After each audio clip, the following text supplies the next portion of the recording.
Hablaremos hoy de Mirabeau. Hace unos años hicimos una charla sobre Gabriel Riquetti, el conde de Mirabeau. Se llamaba Honoré también, Honoré Gabriel Riquetti, conde de Mirabeau.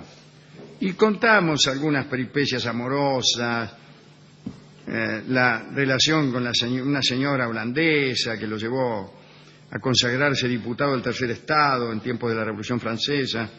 Y uno de los detalles centrales de aquella charla fue que Mirabeau sufría de priapismo, una patología que lo sostenía en perpetua disposición galante y que el tribuno nunca dejó de aprovechar, ¿no?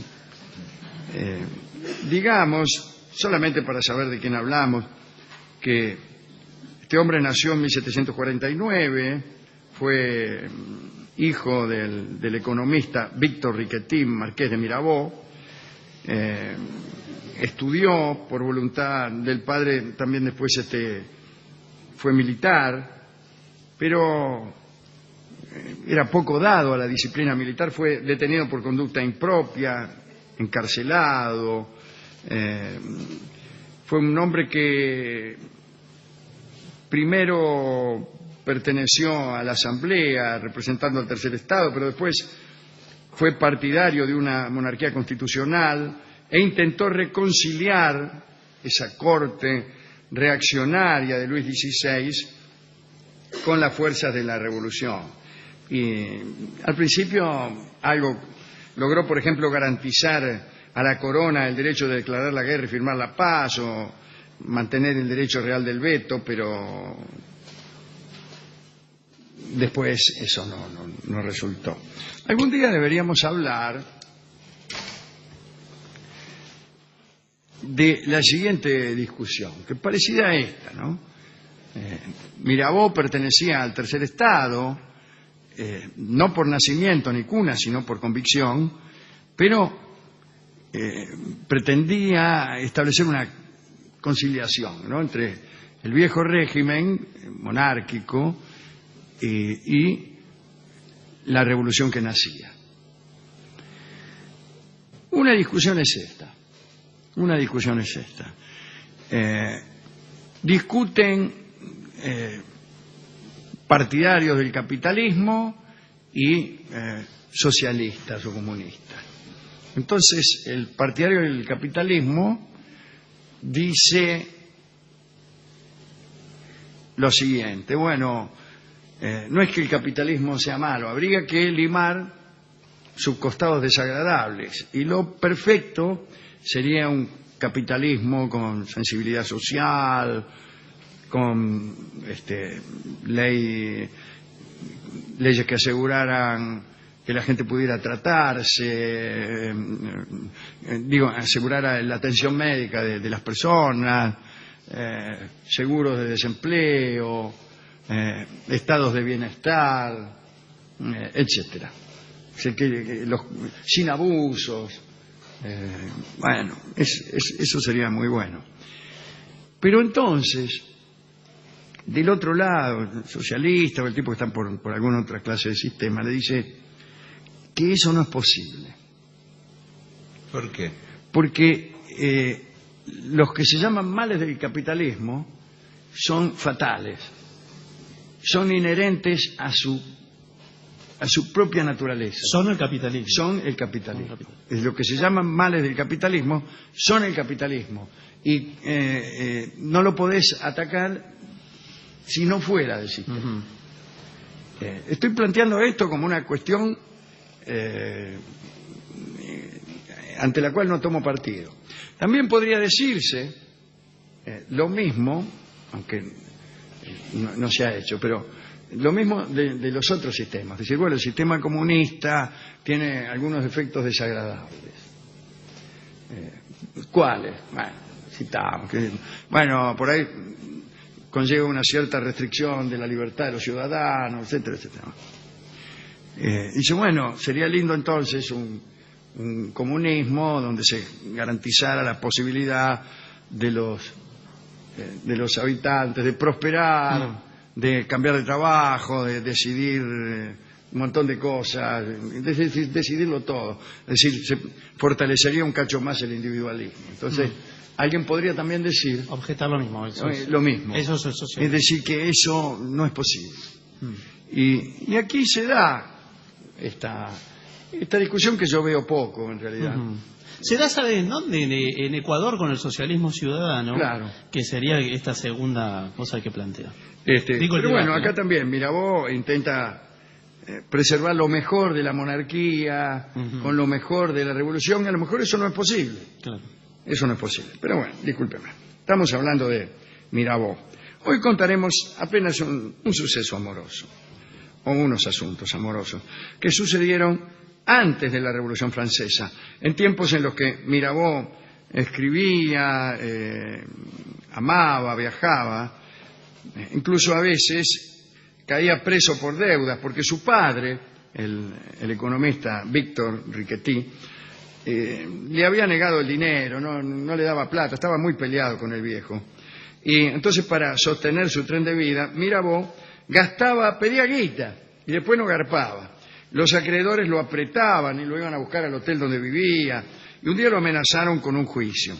Para evitar el escándalo, Mirabeau solicitó contra él mismo una orden de prisión, y esa medida extrema, que lo colocaba bajo el poder real, suspendía la persecución de los acreedores. Bueno, lo mandaron ahí a una fortaleza de Fouque, creo que se llama, cerca de la localidad de Pontarlier. El gobernador de la ciudadela, un señor Saint-Maury, autorizó a Mirabeau a dar unos paseos por los alrededores. Y bueno, Mirabeau, como se ha dicho, pertenecía a una familia muy pudiente, entonces lo tenían en consideración, lo dejaban salir por ahí. Y aprovechó aquellos paseos para ver si se conseguía alguna mina. Y bueno, unos días más tarde era amante de una tal Juana Michaud. Y eso molestó al director de la cárcel, al señor de Saint-Maury, que le pidió a su detenido que no tuviera más distracciones venéreas. La noche del 25 de junio de 1775, el señor de Saint-Maury organizó una cena, el mismo el director de la cárcel, en honor de la consagración de Luis XVI, que recién empezaba su reinado.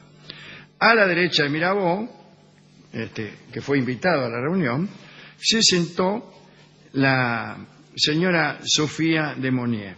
En realidad no se llamaba Sofía de Monnier, les digo, se llamaba María Teresa Richard. Después Mirabeau la llamó Sofía en unas cartas que le escribió y que incluso se publicaron bajo el nombre de Cartas a Sofía. Por eso ahora todo el mundo le dice Sofía. El caso es que se sentó ahí al lado de la mena. Y bueno, dice el cronista, a partir del primer plato, Mirabeau empezó a desear fervientemente a su vecina. A los entremeses ya estaba enamorado de ella. Con el pescado, la joven se mostró turbada. A los postres se adoraban. Ya con el champán, y sin haber hablado una sola palabra de amor, eran amantes de intención. Y entonces esta señora, María Teresa de Monnier, llamémosle a Sofía también, empezó a esperar el momento en que Mirabeau la amara, y el momento no se demoró. Una tarde, una amiga de la chica, la señorita Margarita Barbeau, que vivía sola con su criada, le prestó el dormitorio para que los dos enamorados pudiesen encontrarse. Entonces Mirabeau volvió a pedir permiso para dar un paseíto y se encontraron los dos, ¿no? La mena le dijo, aquí está el dormitorio, qué sé yo. Ni bien cerraron la puerta, Mirabeau y Sofía, empezaron a amarse. Y justo en ese momento golpean la puerta de la calle. Bueno, la criada salió, eran unos parientes de la señorita Barbeau, unos tipos a quien ella estaba obligada a poner buena cara. Bueno, los hizo pasar y los atendió ahí en un comedorcito que había justamente contiguo a la habitación. Bueno, empezaron a charlar, qué tal, cómo les va, yo qué sé, y De repente la insípida charla se vio interrumpida por rumores que resonaban desde la otra pieza. Los sonidos más leves eran los de crujidos de una cama. Señor. Bueno. Entonces, muy avergonzada la señorita Barbeau, fingió que no escuchaba nada. Y Tosía. continuó. Claro, empezó a toser, a hablar con voz más, ay, parece mentira, qué sé yo, qué barbaridad. Bueno, igual, los dos amantes no tardaron en gritar frases tiernas en las que a veces se mezclaba alguna obscenidad. Es las cosas que se dicen, ¿no? Cuando uno está en esa circunstancia, me caigo y me levanto. Bueno, por favor. ¿Qué te pareces al chancho? Todas esas cosas. Pero eso no fue todo. La lucha amorosa fue tal que en un embate contra la pared divisoria parece que se cayó un pedazo de revoque del techo del salón. Señor. Y la señorita Barbeau daba explicaciones acerca de la mala construcción. ¿Qué pasa el subte por ahí? Apartaba sillas, dejaba caer objetos, sacudía cajas de bombones. Sí. Pero bueno. Y lo peor llegó cuando Mirabeau, que no sabía de la visita. Claro, Los amantes estaban ahí, no sabía que había gente. Y en eso Mirabeau salió del aposento desnudo y suspirante. Y los familiares de Margarita Barbeau salieron corriendo. Extraordinaria historia. El señor de Samorry, el director de la cárcel, vino a enterarse de estos amoríos y prohibió a Mirabeau que saliera de la fortaleza. Entonces Mirabeau, desesperado, pidió permiso para salir por última vez. Y casualmente el señor de Monnier, que era el esposo de Sofía, había organizado un baile. Y el pretexto fue ese: ¿por qué no me deja ir al baile? Le dijo al Samorry, y Samorry aceptó. Mirabeau fue a esa fiesta, estuvo un ratito, pero en realidad nunca volvió a la cárcel. Se escapó y viajó a Dijon, en donde Sofía se encontró con él. La dicha duró poco, fue reconocido en otro bailongo y fue arrestado como fugitivo, como rebelde a las órdenes del rey y bueno, y también como raptor. Volvió a escapar y por carta consiguió convencer a Sofía de que lo acompañara a Holanda. Y Sofía robó a su esposo para conseguir el dinero suficiente. Dice el cronista que sustituyó los fajos de luises por otros de cartones, rellenó con piedras las bolsas de monedas. Bueno, en aquel instante de la historia no había tarjetas de crédito ni cosas así.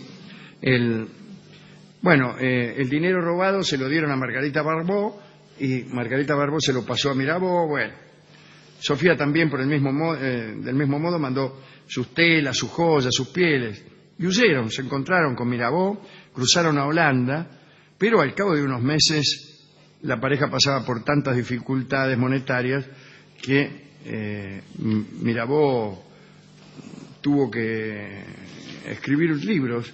Empezó a escribir libros para ganarse la vida. Y escribió un ensayo sobre el despotismo, escribió incluso un tratado de música en aquel momento. Y no pudo hacer relaciones, sin embargo, más que con editores sospechosos y que trabajaban para grupos que conjuraban contra el régimen francés. Y entonces escribía para agitadores prerevolucionarios. No solo porque él pensaba así, sino porque los editores eran un poco de esa onda. Pero los escritos hicieron tanto ruido que los amantes fueron descubiertos y deportados. A Mirabeau lo encerraron en Vincennes y a ella en el asilo de Besançon. En 1781 Mirabeau quedó libre, había pasado 3 años de encierro. Durante esos 3 años también escribió las cartas a Sofía. Hoy se admiran y los apologistas de Mirabeau dicen que esas cartas lo pintan de cuerpo entero. Vaya a saber. El caso es que cuando quedó libre, 3 años después de haber sido encanado, corrió a ver a Sofía, que estaba en Besançon, pero había sido trasladada a Jean, a otro lado. Y sucedió algo espantoso. La vio gracias a la complicidad de una religiosa, pero se decepcionó. La encontró fea, y descuidada. Y después de haberla contemplado un instante, hizo una mueca y declaró que tenía intención de viajar a Provenza. Saludó y se fue. Y unas semanas más tarde, la desdichada Sofía recibió una carta de ruptura que la desesperó. Fue entonces cuando Mirabeau, una vez abandonada Sofía, se enamoró de una holandesita que era rica y que lo ayudó a encumbrarse. Eso ya lo hemos contado muchas veces. Sofía volvió a enamorarse mucho después. En 1789 estaba a punto de casarse con un capitán de caballería, pero el muchacho murió poco antes de la boda y abrumada Sofía se suicidó. Tenía 27 años. Mirabeau se enteró de la tragedia cuando subía a la tribuna y no dio muestras de la menor emoción. Las biografías, más bien oficiales de Mirabeau, no registran este episodio y lo presentan como un hombre muy, muy noble. ¿Qué sé yo? Igual se podría haber ahorrado la carta de ruptura. No. ¿Para qué? Siempre bueno, pero fue eso que dice usted está muy bien. Siempre hay que ahorrarse las cartas de ruptura. Listo, si yo no la veía. Claro, hay que hacerse final, hay que rajarse y no volver más. Una carta de ruptura es siempre ofensiva. Claro, me Entonces, fui porque te encontré no me va. fea, descuidada. Claro. Entonces usted no vuelve por un año y cuando ella se da cuenta de que usted no va a volver, Ya no le importa. ya no le importa. No, ya le dice. Claro. Usted es persona, le pregunto. Hemos ido al discotecario y le pedimos que nos recetara una canción cuyo título sintetizara toda esta historia. ¿Ay? Y la canción es No la quiero más. Ah, bueno. Sí. No la quiero más es una canción bellísima de Alberto Mastra que cantamos muchas veces aquí en el programa, que escucharemos ahora en la versión de Edmundo Rivero. Patología que lo sostenía en perpetua disposición galante y que el tribuno nunca dejó de aprovechar, ¿no? Digamos, solamente para saber de quién hablamos, que este hombre nació en 1749, fue un hombre que primero perteneció a la Asamblea representando al Tercer Estado, pero después fue partidario de una monarquía constitucional e intentó reconciliar esa corte reaccionaria de Luis XVI, del economista Víctor Riquetín, marqués de Mirabeau. Estudió por voluntad del padre, también después fue militar, pero era poco dado a la disciplina militar, fue detenido por conducta impropia, encarcelado. Hablaremos hoy de Mirabeau. Hace unos años hicimos una charla sobre Gabriel Riquetti, el conde de Mirabeau. Se llamaba Honoré también, Honoré Gabriel Riquetti, conde de Mirabeau. Y contamos algunas peripecias amorosas, la relación con una señora holandesa que lo llevó a consagrarse diputado del Tercer Estado en tiempos de la Revolución Francesa. Y uno de los detalles centrales de aquella charla fue que Mirabeau sufría de priapismo, una